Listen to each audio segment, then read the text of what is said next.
Artileri Rusia menghantam kendaraan lapis baja angkatan bersenjata Ukraina yang menurunkan infanteri di sebuah desa di Donbas.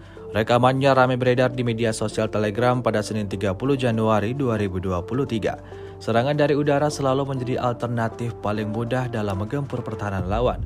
Melalui kontrol kamera udara, angkatan bersenjata Rusia tampak berhasil menghancurkan target. Di antaranya yakni pengangkut personel lapis baja M113 buatan Amerika Serikat dan YPR 765 buatan Belanda, seperti yang terlihat dalam rekaman.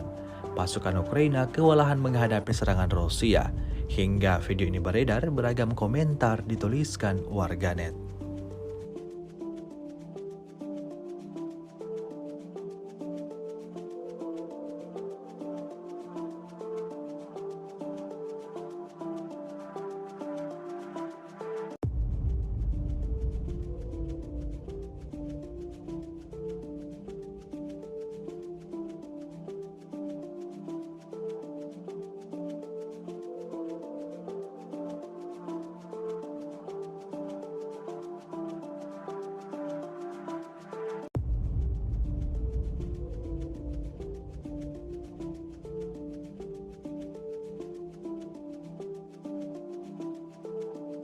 Terima kasih sudah nonton. Jangan lupa like, subscribe, dan share ya.